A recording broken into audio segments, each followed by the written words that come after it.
We're on page 162.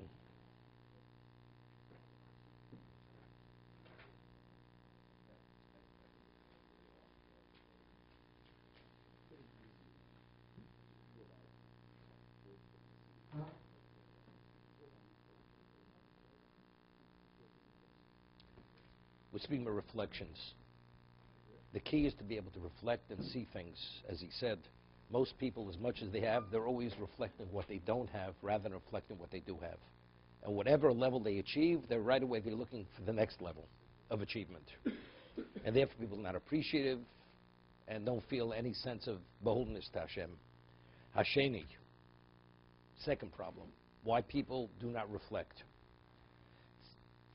Seisum el olam hazeh, when a person is born into this world, a person is like an ignorant animal or like a donkey. A person is born as an unintelligent being, as an infant. You're born into this world. Like a wild donkey, a person is born with the same level of understanding. And a person develops and evolves with an overwhelming level of God's goodness and benevolence. To the point that it becomes taken for granted. It's the way it's supposed to be. We're not even talking about entitlement. This is the way it's supposed to be. Person's born, you speak at a certain period, you walk at a certain time, you're supposed to be, if a person is raised responsibly, things are supposed to happen naturally. So what's the level of appreciation? It's if a person, it's coming to the person. That's part and parcel of who I'm supposed to be. Bilti soros mi'itam, and it's not supposed to be. Good health is supposed to be, that's an entitlement of every human being. So if it's an entitlement of every person, you're supposed to develop normally, and you're supposed to reach certain stages of development at certain periods of time. So therefore, you feel you're that's the entitlement of every human being.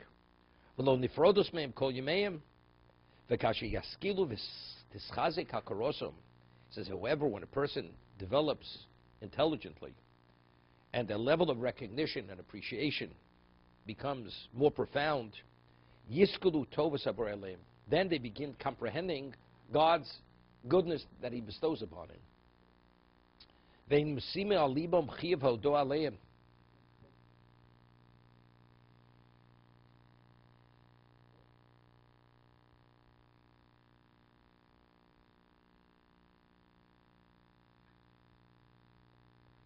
1 second.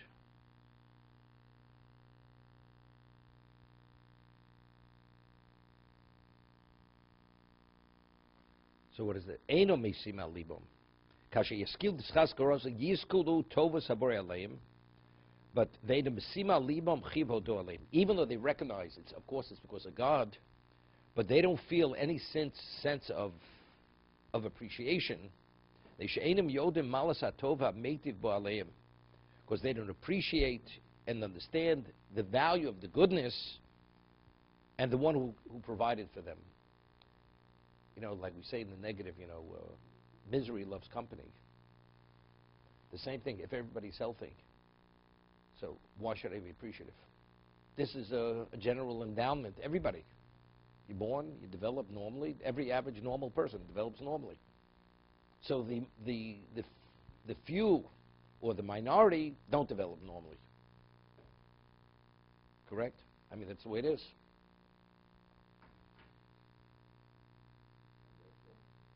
Therefore, you're not appreciative.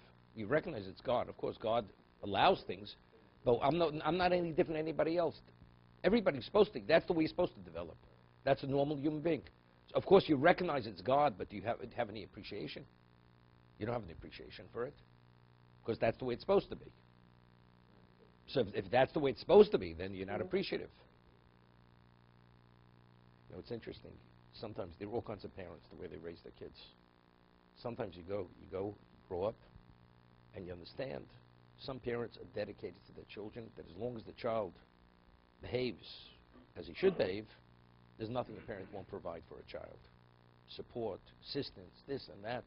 Other parents, the moment children reach a certain age, they say, you're on your own. They can help them, you're on your own. Sometimes it's not to be believed. And the kids are struggling, literally struggling.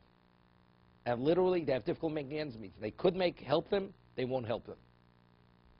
It's like, so sometimes I remember, growing up, you begin realizing, you start appreciating your parents, what they do for you. It's not so simple. And the many parents who deal with children, now that you have the capability to earn your own keep, you're on your own. They may put it into a principle. It's a manner of teaching a child to be responsible. The child is doing his best.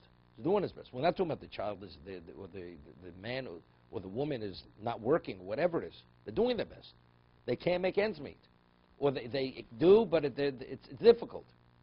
You're on your own now. I did mine to a certain point. I don't have to in any way, no, because if I would have excess and all this is one thing, but should I compromise my own for you? Not that the parent will be compromised. But why should I have less? But I won't be able to go on a vacation if I provide for my child. So it's your benefit versus your child what should struggle.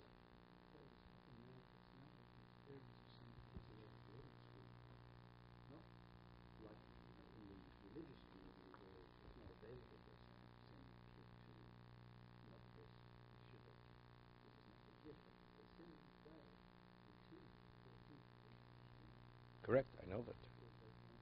They want freedom. They want a lifestyle, of course. And so what happens to these kids? They don't develop, but I'm not even talking about that. The kids are so off, they don't even realize what they've been deprived.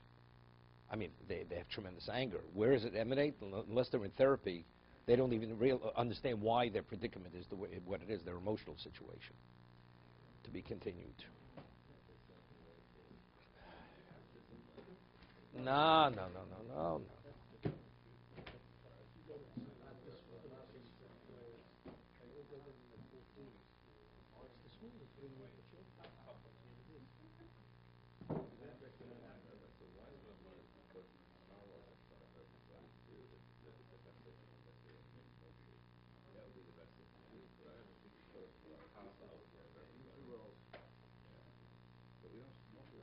It's different.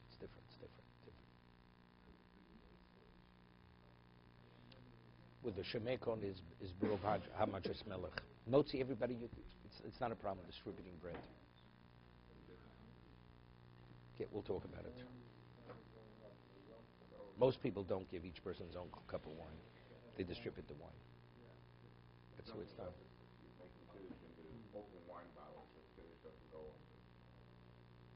No, definitely not.